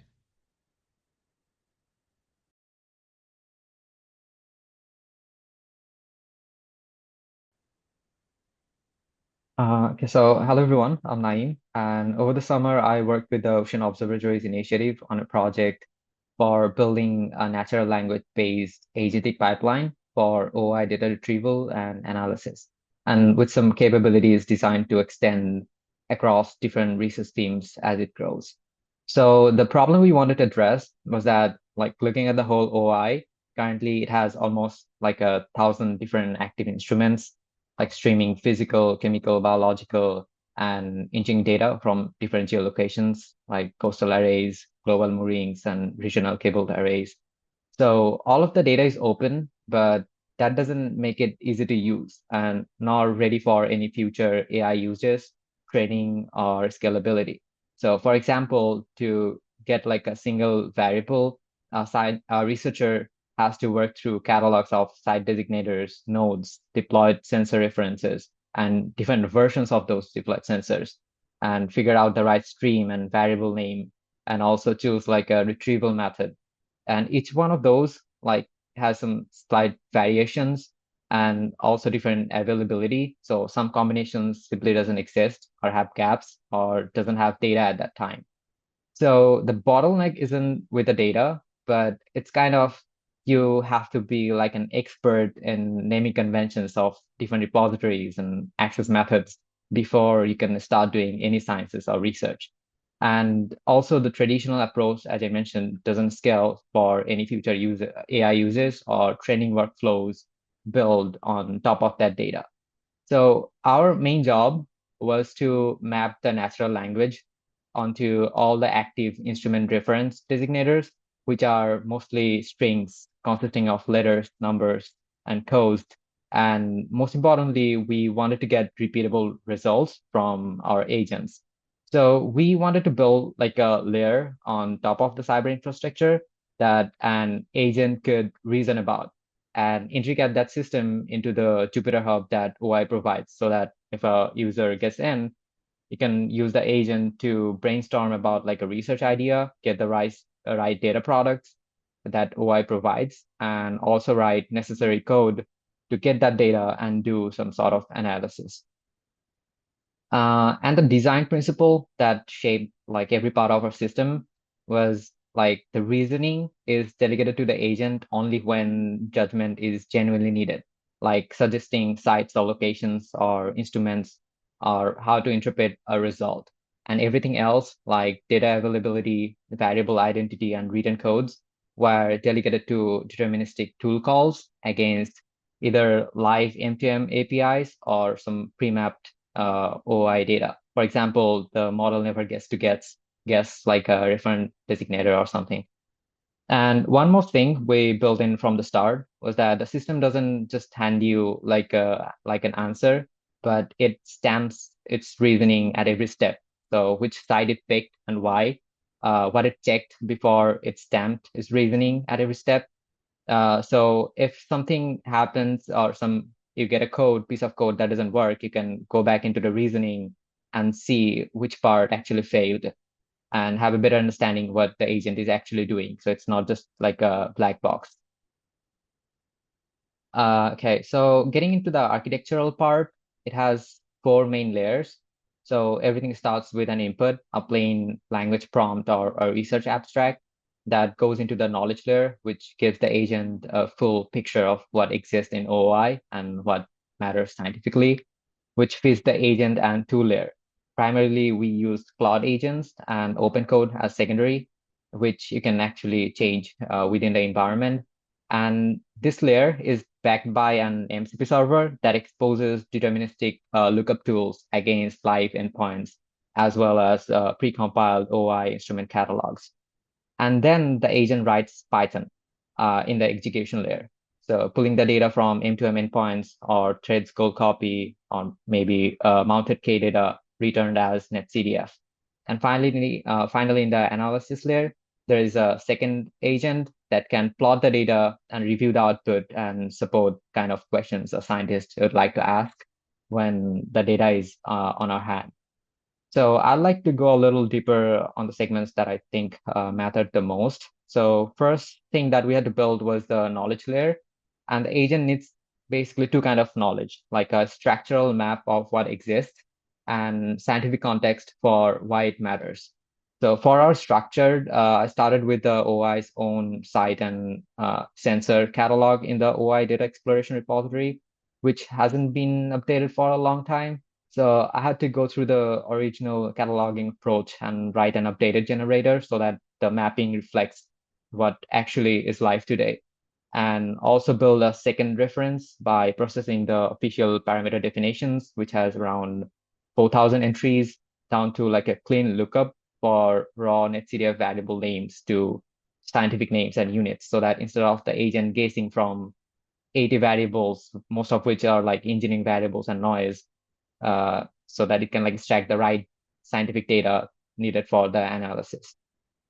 And also for like the context, I had to like curate OI's research teams, array and site description, and data product tables into like a compact reference that the agent reads before answering any data questions. And early on a project, we had to try a couple of things like building context site with retrieval augmented generation or RAG, like chunking the reference materials, embedding it, and retrieving the closest pieces at the query time. But once the reference material was cleaned up and compacted, which was under like 30K tokens, so the full context retrieval was way more consistent and accurate than semantic search, which was pulling some wrong chunks at times. So we dropped that vector layer. Oops. So next comes the MCP tool layer. So this is the step where the hallucination problem actually gets solved. So I set up an MCP server exposing mainly two tools, right, at this moment. So one resolves a site and instruments into exact node, sensor, method, and stream codes. The other checks the real date coverage of a stream against the live catalog before the agent pulls any data. So this layer can be extended further to add more capabilities to our agents in the future. And as the MCP standardizes how the tool's access happens, so any compatible agents, Claude, OpenCode, or any local agents can get the same guarantees. And also a lot of our time actually went into the prompt design, context management, and getting the agent to check its assumptions against the provided tools instead of just its own training data. And then the last layer is the execution and analysis. So once the agent has like a plan and you approve it, it starts writing the Python. And it basically chooses between different data available, so different paths or sources that it can use, like M2M API, threads, Go copy, or mounted Kdata within the Jupyter Hub. And it outputs comes back as NetCDF with the scientific variables already mapped out by the agent. And finally, the secondary analyzer agents plots and reviews the output. So which is the newest part of the system. So today its capability is largely bounded by the underlying model that we're using. It's not as structured as the retrieval side, but the next phase is to give it some kind of like a tool-backed grounding for like complex analysis and stuff. And finally, for benchmarking, so like benchmarking a natural language agent is kind of hard because there is no like a single obvious metric to measure. And there are also a lot of corner cases that can come up. So one approach we used was to take the published papers, like research studies from OI Science Highlights, which used the OI data for their research. And we fed the system just the abstract of the scientific goal, just the abstract and the scientific goal, and ask it to do the whole job, especially to identify the right data products and right geolocations and verify what actually is available and generate the code. And we compared its answers against against what researchers actually used, like across multiple papers, specifically 6, and scored them whether it named the right instruments and site, or whether it's invented like a plausible sounding justification for something that the paper didn't use. So this is like this is the 6 papers that we use from the OI Science Highlights. So it basically performed quite well on 5 of them. And the results actually surprised us because it's not just a single test, but the pipeline consistently generated correct retrieval code and pulled the right data set across different instrument types, seismic, chemical, physical. But it's still weaker in some segments, especially when like same data can be retrieved from multiple streams, or like a single question can be answered by multiple variables. Like in one case, it correctly identified the right instrument type, but it paired with like a nearby reference station or location instead of the actual site that the paper used. And one more thing to mention is that scientists obviously didn't use all the products from OI. So, but our agents is only trained on OI data, so it can only suggest the data products from OI. And there are still some dependencies on data quality specifications that Anshuraj worked on.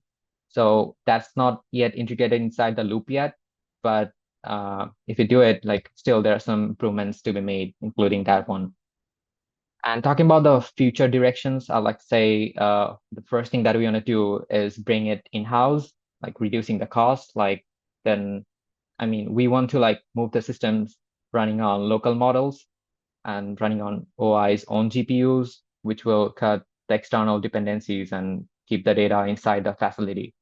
And the second thing is deepening the analyzer agent, as it's like built on MCP. So it's a matter of like adding tools. So from just checking the outputs, we can add more capabilities like quality control, anomaly detection, and complex analysis that scientists would like to do or would actually trust. And like finally, talking about what I learned from the whole experience, I'd say the first thing is working on like an existing code base, because some of the code were written like 6 years ago and some of them are like updated like few days, a few months, and different people wrote those kind of things. So figuring out which is the most efficient way to do something and finding out different methods from the whole code base was like a challenge, also exciting, I would say. And second of all, I would say breaking down like a big problem into smaller ones and addressing each of them and setting goals and trying to achieve those was a good experience with those with the internship. And finally, I'd like to thank Jim Case and Stace for their guidance throughout the project. And I have also provided the link to the repository. You guys can like try and check the tools that we just built. Thank you.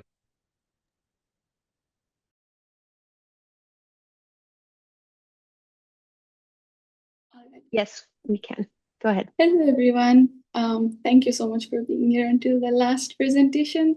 My name is Bibhuti. This summer, I was an NSF CI Compass Fellow at University of Notre Dame Environmental Research Center, UNDERC, which is also a NEON site, the National Ecological Observatory Network. And this summer, I worked on comparing functional and phylogenetic diversity that was measured by field ecologist and a deep learning model. And throughout my project, I was mentored by Dr. Nathan Swenson, who's also here today. Thank you. Okay, before I begin what I did, I do want to talk briefly about UNDERC and NEON.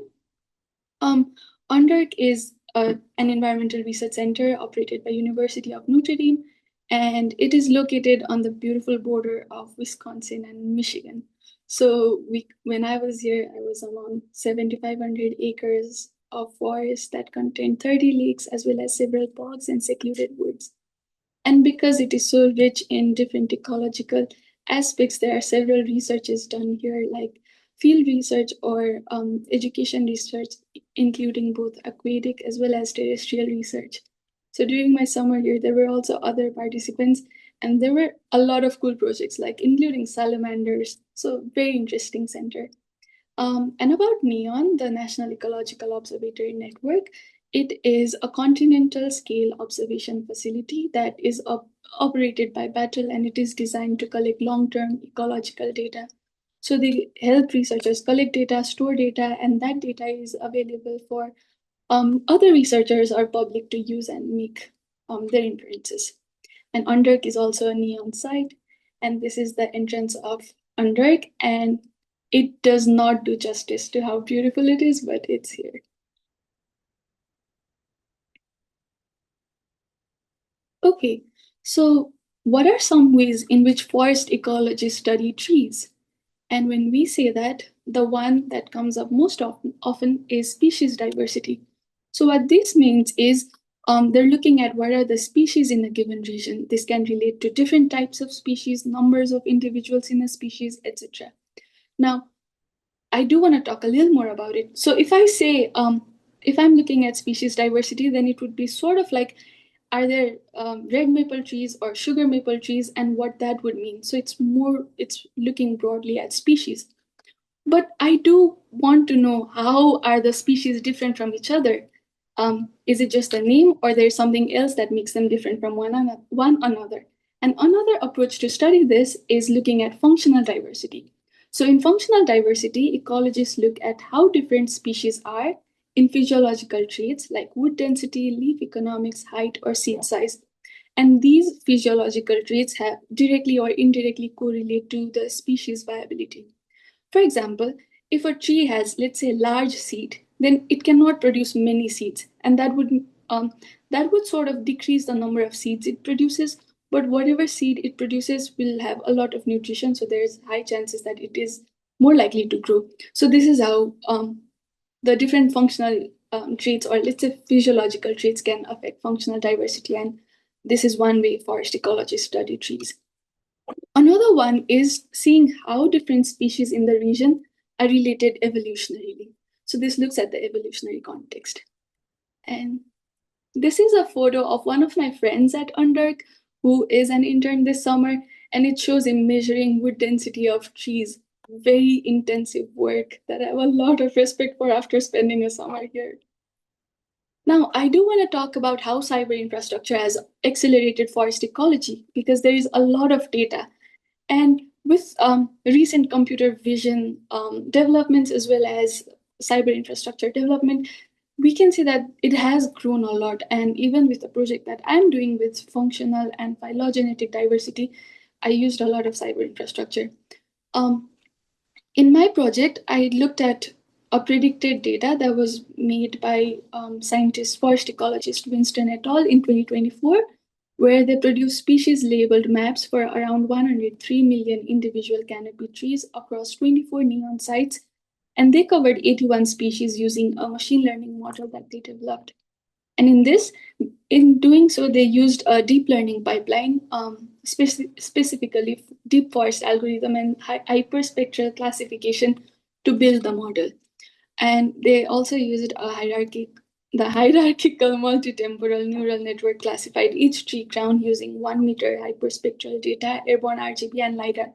So what this means is that the researchers were literally just flying drones and using remote sensing to get a lot of data, and then train those data to predict species and traits on trees. So very cool work. And in doing so, they achieved 79% average site level accuracy.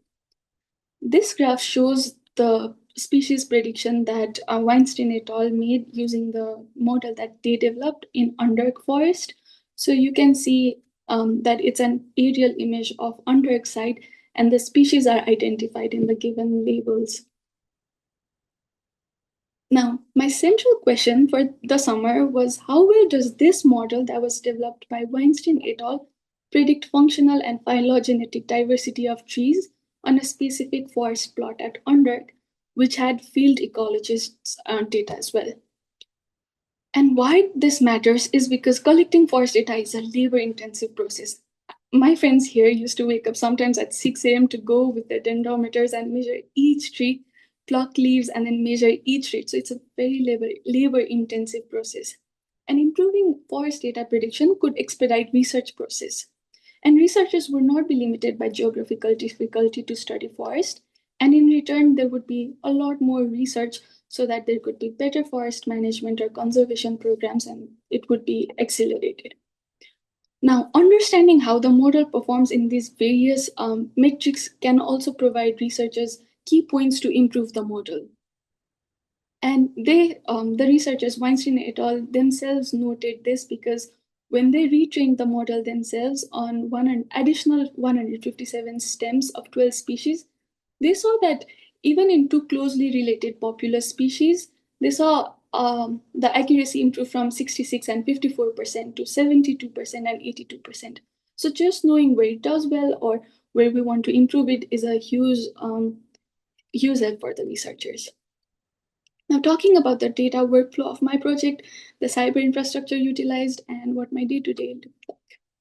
So I used data that was collected in the forest. I did not go out in the forest. This was done for many years by field ecologists. I was just lucky to have all that data and use it. Not lucky, but it was a lot of work done by other people.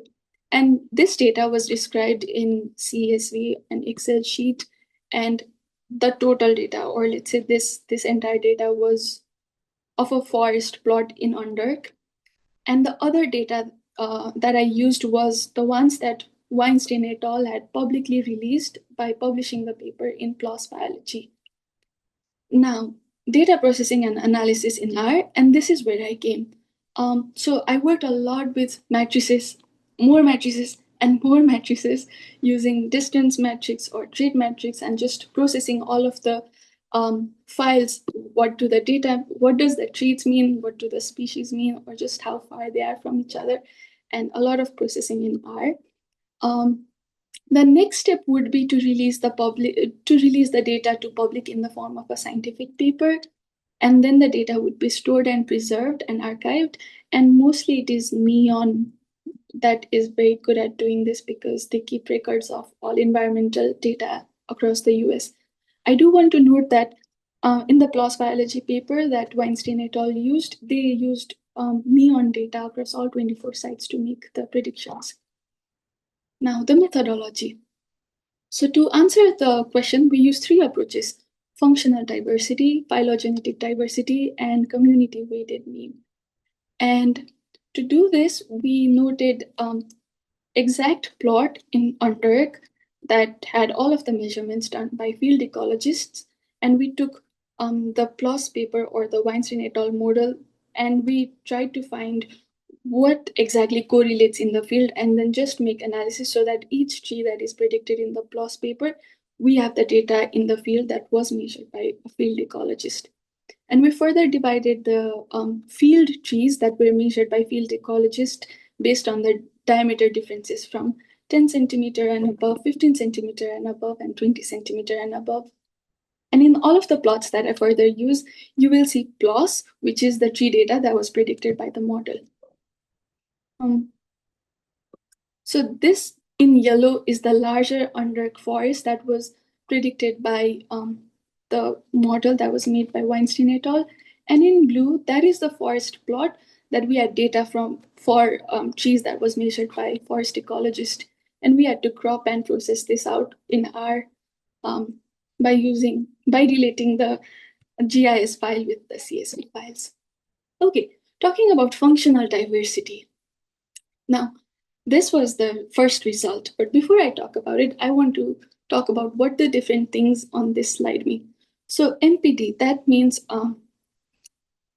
mean pairwise distance, and what that is, what this metric does, it takes a certain species and then it tries to find how far it is from all other species, and then it gives an average matrix, and that is standardized across many data sets with similar species so that it does not favor one species that is continuously occurring over another.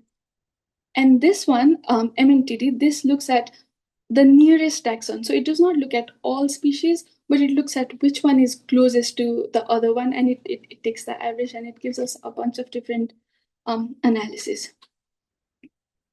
And this is principal component analysis. And what it does is that it reduces trait redundancies, or it reduces redundancies in data so that it's not trying to look at only one, and it splits it into various axes. That means various different things.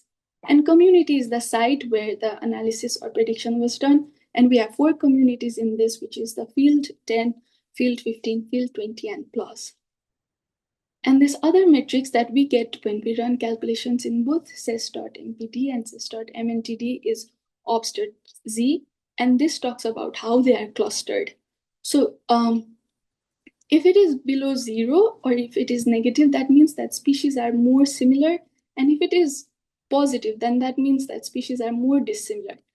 So we can see that the pink one in all of this is the one that was measured by PLOS, or the Weinstein et al. Model, and this was the field 20 data. Now, why this is interesting is because in the paper themselves, because it is airborne, they had noted that it would be more similar to larger trees.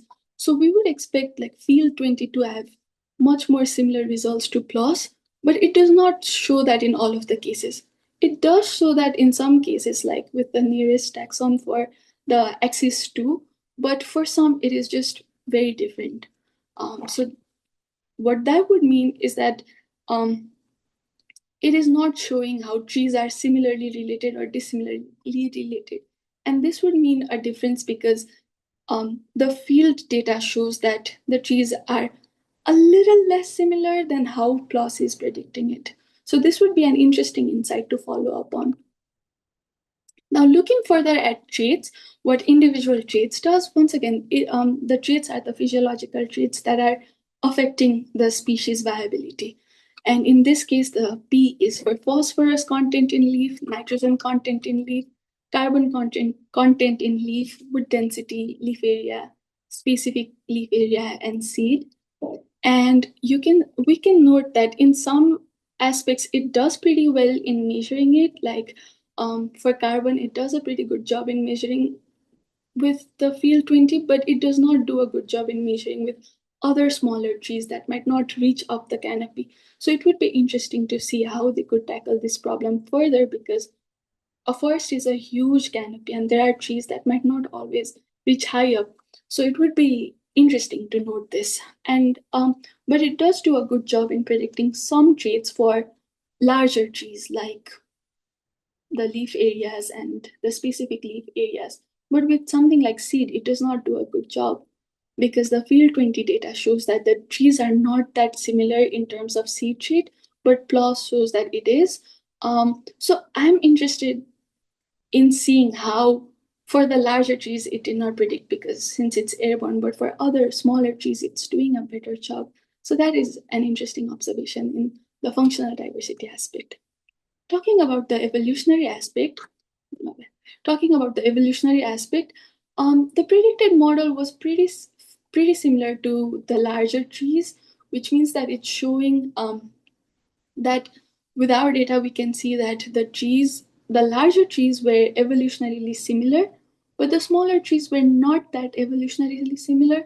But the PLOS one showed that it was pretty evolutionarily similar, which is as expected and similar to field 20.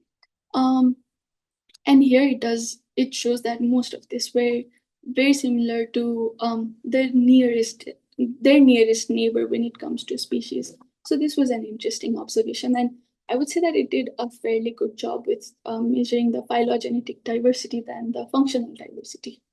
Now, community weighted mean. Before this, we talked about each species affecting each other, and in this, we're looking at traits as an average of the entire species population. So this community weighted mean takes traits and then it is weighted by relative abundance of species. So as expected, you can see it's pretty variable, but it's still stable. It's still along the same range, and it does not show a drastic difference in data like it showed for other ones. And this can go complementarily with functional diversity because it is once again just measuring traits. So some conclusions is that the model is still not very efficient at quantifying functional diversity yet. However, the model is good at phylogenetic diversity prediction for trees with 20 centimeter plus diameter.